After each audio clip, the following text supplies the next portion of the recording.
আজকে আপনাদের সাথে যে রেসিপিটা শেয়ার করতে চলেছি এর জন্য প্রথমেই রসুন, ধনেপাতা, কাঁচা লঙ্কা আর পুদিনা পাতা দিয়ে একটা পেস্ট বানিয়ে নিতে হবে। এদিকে বেশ কয়েক টুকরো ভেটকি মাছ নিয়ে সেই ভেটকি মাছের মধ্যে নুন, হলুদ আর পাতিলেবুর রস ভালো করে মাখিয়ে নিতে হবে। এই অবস্থায় মোটামুটি আধ ঘন্টা রাখার পর এর মধ্যে ওই ধনেপাতা, কাঁচা লঙ্কা আর পুদিনা পাতার যে পেস্টটা বানিয়ে রাখা হয়েছে রসুন দিয়ে, সেটা দিয়ে দিতে হবে।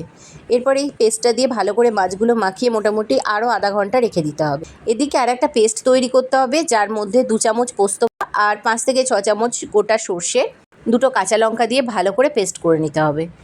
এর মধ্যে দিয়ে দিতে হবে বেশ কিছুটা টক দই, তার সাথে স্বাদমতো লবণ এবং বেশ অনেকটা পরিমাণে সর্ষের তেল। এবার এই সব কিছুকে ভালো করে মিশিয়ে নিতে হবে।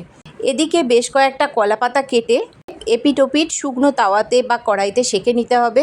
কলা পাতার মধ্যে ওই পেস্ট করে রাখা সর্ষে পোস্ত বাটা, তার মধ্যে মাছ ম্যারিনেট করে রাখা একটা মাছের পিস, আবারও কিছুটা সর্ষে পোস্ত বাটা দিয়ে ওপরে একটা কাঁচা লঙ্কা দিয়ে ওপর থেকে কিছুটা সর্ষের তেল ছড়িয়ে দিতে হবে। এরপর কলা পাতাটাকে ভালো করে চারপাশ থেকে মুড়ে একটা সুতো দিয়ে বেঁধে দিতে হবে। সবকটা যখন বাঁধা রেডি হয়ে যাবে তখন কড়াইতে সর্ষের তেল গরম করে সেই তেলে ওই পাতায় মোড়ানো মাছগুলো দিয়ে এপিট ওপিট ঢাকা দিয়ে 15 মিনিট সব মিলিয়ে এগুলোকে ভেজে নিতে হবে। আপনারা চাইলে স্টিম করতে পারেন, তবে ভেজে নিলেই সবথেকে ভালো হয়। এরপর আর কি, কলা পাতা ছাড়িয়ে ভেটকি মাছকে গরম ভাতে সুন্দর করে মাখিয়ে সর্ষে বাটা আর মাছের সহযোগে খেতে হবে। দুর্দান্ত খেতে লাগবে।